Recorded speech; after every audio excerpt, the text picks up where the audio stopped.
Bismillahirrahmanirrahim.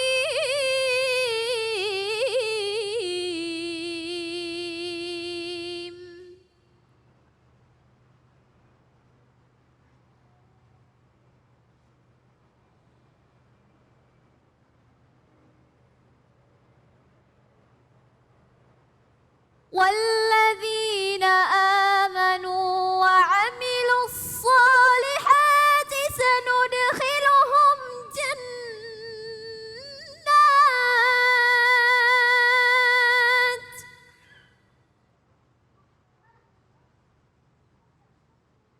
سندخلهم جنات تجري من تحتها الأنهار خالدين فيها أبدا لهم فيها أزواج مطهرة وندخلهم ظلا ظليلا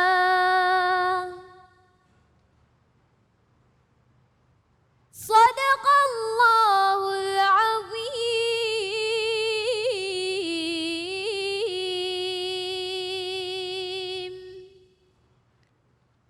Dengan menyebut nama Allah yang Maha Pengasih lagi Maha Penyayang. Adapun orang-orang yang beriman dan mengerjakan kebajikan, kelak akan kami masukkan ke dalam surga yang mengalir di bawahnya sungai-sungai. Mereka kekal di dalamnya selama-lamanya. Di sana mereka mempunyai pasangan-pasangan yang suci, dan kami masukkan mereka ke tempat yang teduh lagi nyaman. Maha benar Allah dengan segala firman-Nya. Itu adalah terjemahan bebas dari surah An-Nisa yang dibacakan dengan merdu oleh Kaila, ayat 57 ya. Nah, untuk mengkaji tafsir dari ayat tersebut sudah hadir guru kita yaitu Ustadz Khalilur Rahman. Ustadz, fadhal. Baik. Assalamualaikum warahmatullahi wabarakatuh. Alhamdulillahi bi ni'matihi tatimmu salihat. Wassalatu wassalamu ala sayyidi sadat manba'il khairi wal barakat wa masdarin nuri wan nafahat. Sayyidina wa nabiyyina wa habibina wa syafi'ina wa qudwatina wa maulana Muhammad. Wa ala alihi wa sahbihi wa man tabi'ahu bi khairil a'mali wan niyat. Bapak-bapak, ibu-ibu, jamaah Masjid Jami' Harapan Jaya, para pemirsa Cahaya Hati Indonesia iNews yang berbahagia dimanapun Bapak Ibu berada, mudah-mudahan kita semuanya mendapatkan rahmat maghfirah Allah Subhanahu wa Ta'ala. Amin ya Rabbal Alamin. Bapak Ibu yang saya banggakan, yang saya muliakan, Surat An-Nisa ayat 57 yang tadi kita dengarkan dengan khusyuk menjelaskan bahwa Allah Subhanahu wa Ta'ala menjanjikan kenikmatan surga kepada orang-orang yang beriman dan beramal saleh.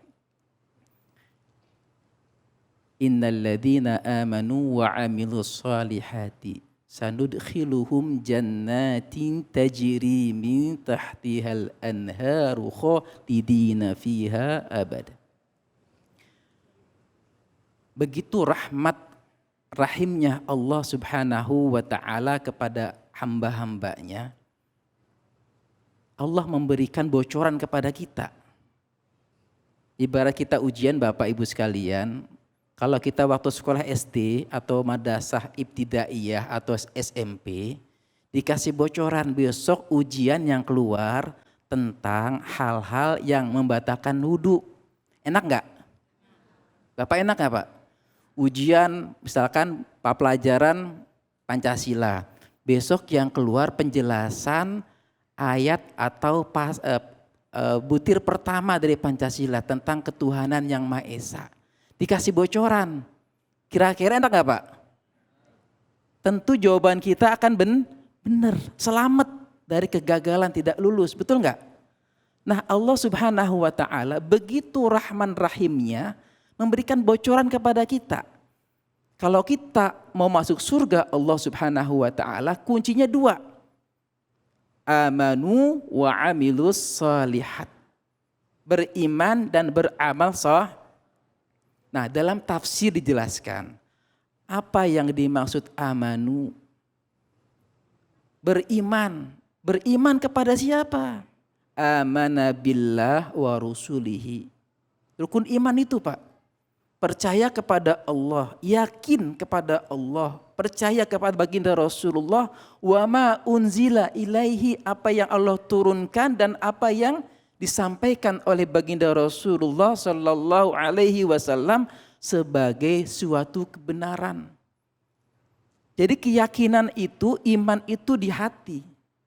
Makanya Al-Imam Ibnul Qayyim Al-Jauzi mengatakan laisal iman bitamanni wala bitahalli walakin ma waqarahul qalbu wa saddaqatul a'mal. Jadi orang kalau ngaku iman hanya ngaku, Pak saya beriman, Bu saya beriman. Mana buktinya? Karena iman itu enggak sekedar mengatakan secara lisan.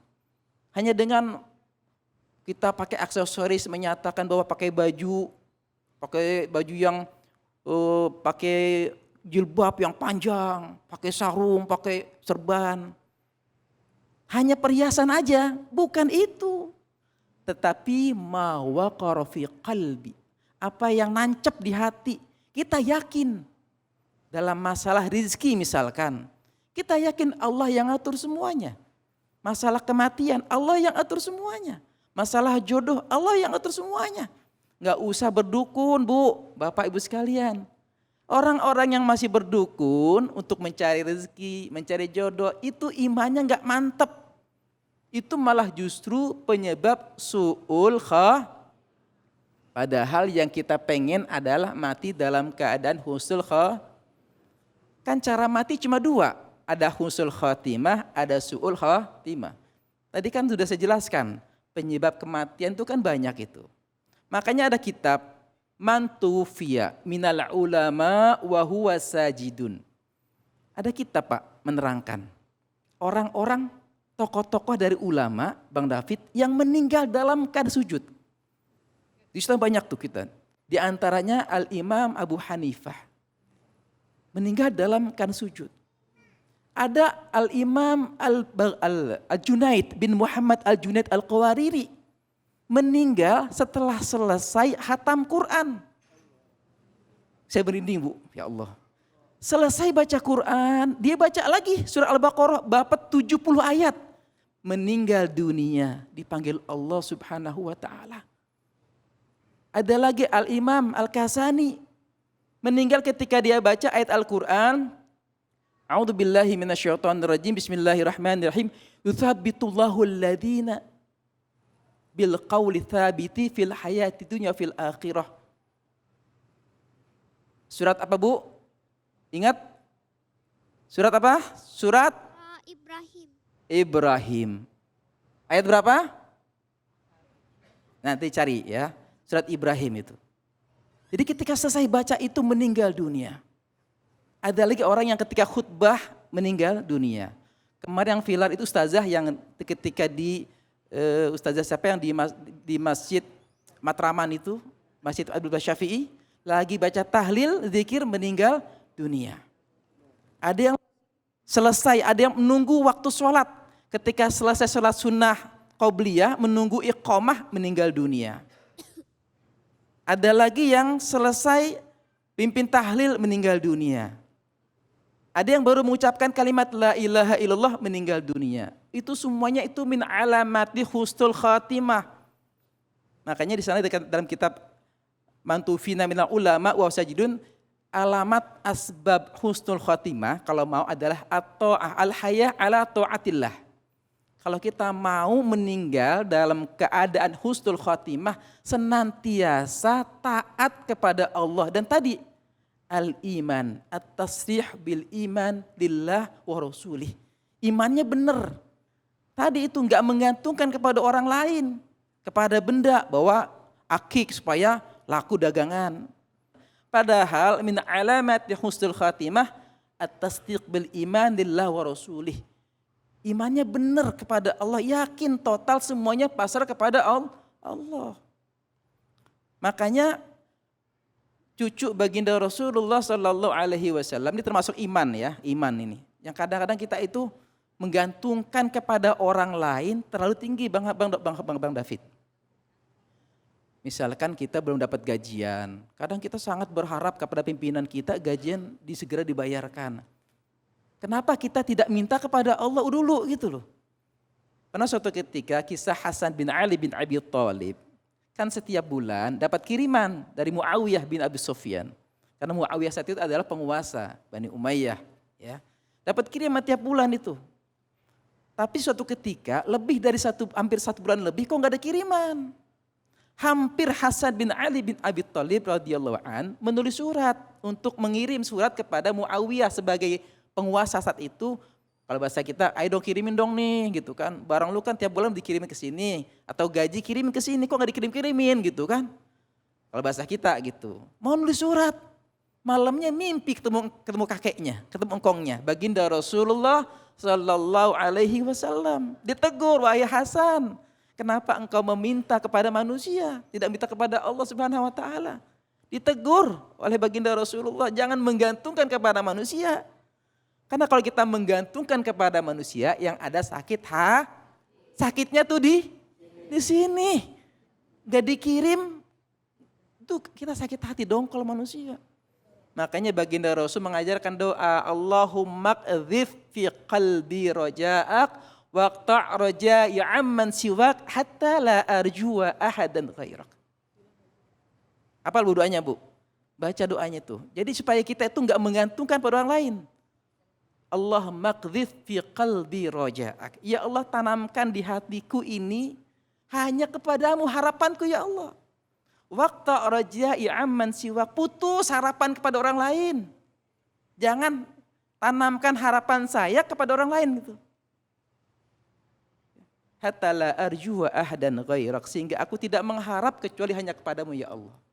Cakep gak doanya Bu? Cakep. Coba diulang kayak gimana? Ikut Ibu semuanya. Ikutin yuk, ikutin Bu. Mudah-mudahan kita tidak menggantungkan kepada tidak menggantungkan harapan Allahumma qdhif Allahumma zid fi qalbi raja'ak wala taqta' raja'i amman siwak hatta la arjuwa ahadan ghairaka.